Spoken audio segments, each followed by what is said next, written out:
All right, folks, ISRO's Chandrayaan-3 already made history by landing on the Moon's South Pole.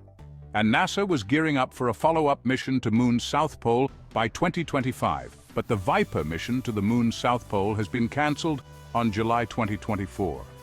Yeah, I know, kind of a bummer. But let's not hit the brakes just yet. Even though the mission isn't happening, the idea behind it is still one of the most important things in space exploration. This mission was all about finding ice that could keep astronauts alive, power rockets, and maybe even water the first lunar garden. This isn't your typical get in, plant a flag, and leave kind of mission. This is a serious scavenger hunt, looking for water that's been chilling, literally, in the coldest, darkest parts of the Moon for billions of years.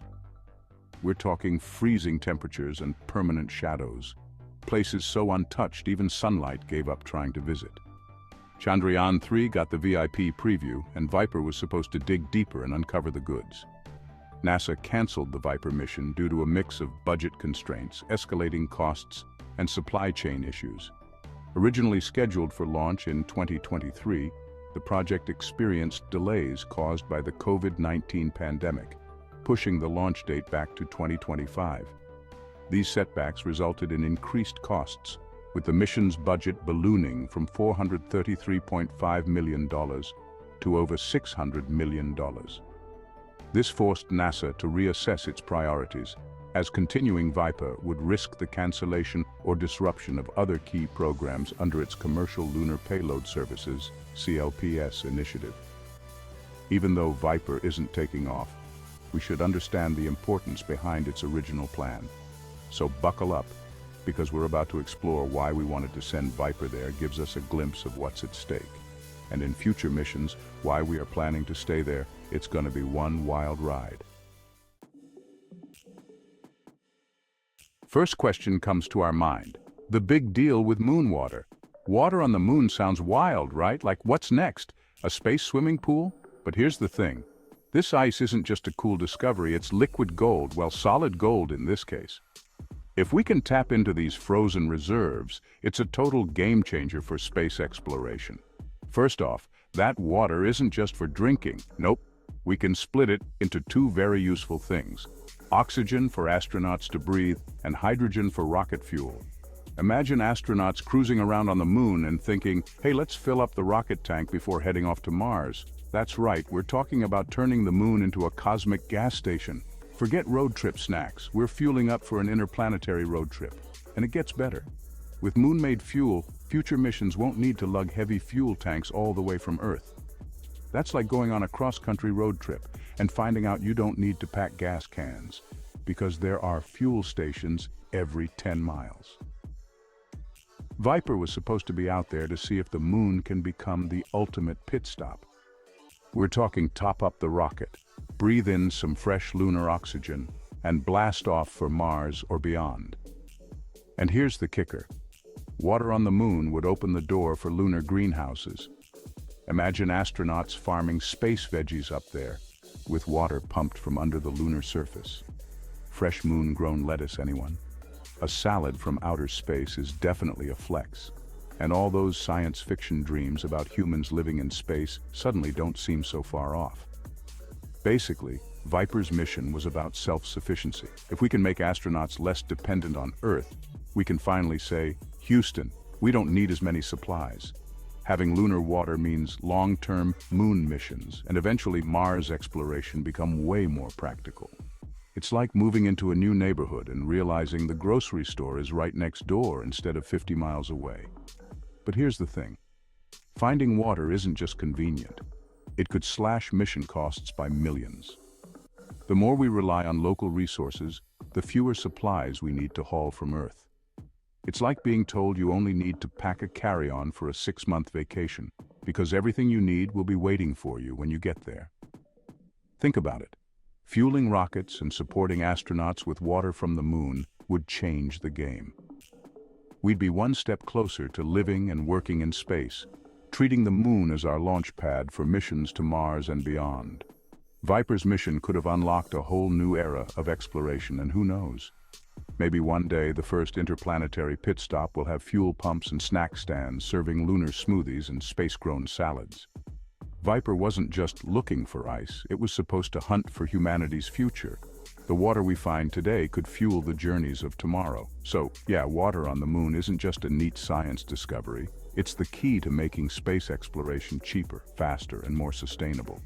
And if VIPER's successor future mission finds what we're looking for, we'll be saying goodbye to the days of hauling everything from Earth and hello to self-sufficient space living. Who knew water could hold the key to living among the stars?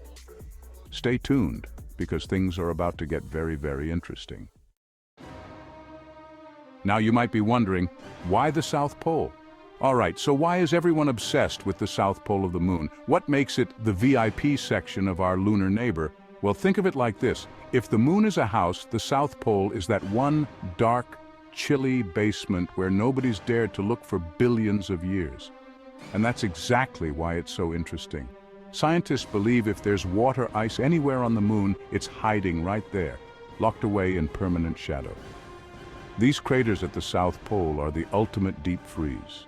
They haven't seen a ray of sunlight in billions of years. If sunlight is the nosy neighbor, these craters pulled the blinds shut long ago and said, nope, we're good. That means any ice that formed there is still intact, just waiting for someone like VIPER to swing by with a drill and say, found you. Think of it as a cosmic time capsule, a freezer that's held onto ancient water since the solar system was born. Finding ice in these craters would tell us not just what's in the water, but where it came from. Maybe it's from comets, asteroids, or even ancient volcanic activity. VIPER's job was to crack that mystery wide open. And yeah, getting there isn't exactly a walk in the park. The terrain at the South Pole is about as friendly as a parking lot full of potholes. It's rugged, rocky, and full of deep craters that VIPER will have to navigate like a boss. Plus, the rover will be rolling in total darkness. Imagine parallel parking, but without headlights and in a pitch-black alley. Fun, right? This is why VIPER's mission was so important. We know from ISRO's Chandrayaan-3 that the South Pole has promising surface features. But VIPER mission was to take things to the next level. It's not just scanning the surface, it's digging deep with its Trident drill, checking what's hiding underground. Think of it as the moon's version of gold prospecting. But instead of nuggets, we're looking for ice cubes. If in future we find what we're hoping for, the South Pole will become the perfect base camp for future astronauts. Why? Because the water hidden in those craters could provide everything we need: oxygen, fuel, and even drinking water. The South Pole could become the launch pad for missions to Mars and beyond. We're talking moon fuel stations and astronaut camps right in those shadowy craters. Of course, VIPER couldn't get the chance today, but we will surely include this plan in future mission. Navigating the South Pole will be like competing on an extreme obstacle course, where one wrong turn could land the rover in a ditch of soft, lunar soil. There's no tow truck on the moon, so getting stuck isn't an option. But if anyone's up for the challenge, it's VIPER. This little rover is built to handle the heat, well, the cold in this case, and get the job done. This isn't just a mission for science. It's about changing how we explore space. If we find ice reserves, it means we won't have to bring everything from Earth every time we want to explore. Instead, we'll have a cosmic gas station and a resource hub right there on the moon. So, yeah, the South Pole might not be a vacation hotspot, but it's about to become the hottest destination in space exploration. Such future mission can unlock the secrets hiding in those craters, paving the way for humanity's next big leap into the cosmos. Who knew the future of space travel could all come down to what's lurking in a dark lunar freezer? Stay tuned, because the hunt for water has only just begun. Let's talk about the VIPER rover. The space treasure hunter that could have been NASA spent years designing this Swiss Army knife on wheels, equipped to search the moon's South Pole for hidden ice deposits that could revolutionize space travel. But sometimes, even the most ambitious missions hit a snag, and VIPER became one of those casualties. The mission faced a perfect storm of delays and budget issues. The COVID-19 pandemic slowed down production, and as costs kept climbing, surpassing $600 million, NASA had to make some tough decisions. VIPER was officially canceled to preserve funding for other critical projects. But make no mistake, the goal behind Viper remains as important as ever. NASA hasn't given up on the idea of exploring the moon's south pole. They're just reworking their approach with other missions and partners. But let's look at what Viper was supposed to do, because it gives us a glimpse of what's still possible. This rover wasn't just another remote-controlled science bot. It was a prospector on a mission to find water ice, the key to making deep space exploration sustainable. If there's ice buried down there, Viper would have found it. Think of it as the Indiana Jones of lunar exploration, with rugged wheels, solar panels, and a drill called Trident, designed to dig 1 meter deep, sniffing out water buried beneath the lunar dust. Viper was going to be a rolling science lab, equipped with 3 state-of-the-art instruments: neutron spectrometer to detect hydrogen, a sign of water, infrared spectrometer to analyze surface minerals, and mass spectrometer to break down every sample and see what's really hiding in the soil. So yeah, Viper was basically a science geek on wheels who was excited to analyze every rock and dust particle it finds. It's like the Rover version of that kid in class who aced every chemistry test. And now it started raining before the exam, so school called it a day and canceled the exam. Viper's mission wasn't just about collecting data, it's about solving mysteries.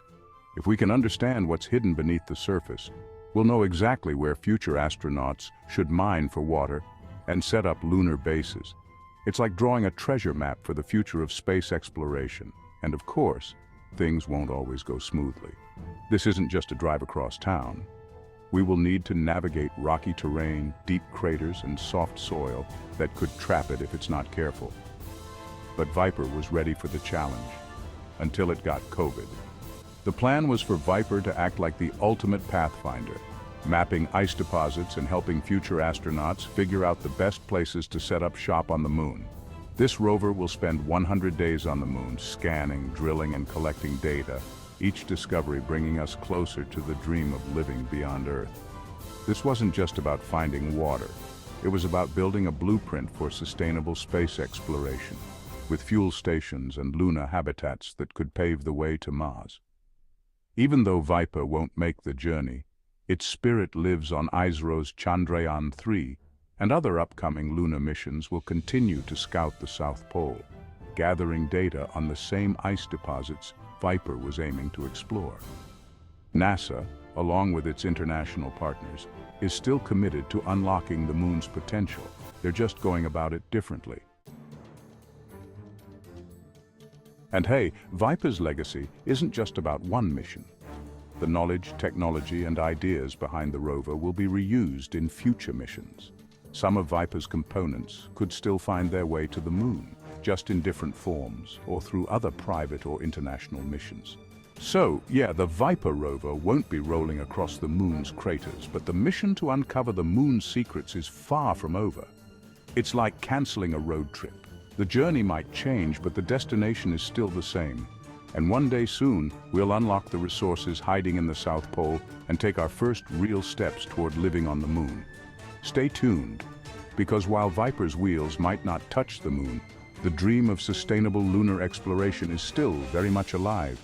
Hit subscribe and follow along, because the moon is just the beginning of our next great adventure.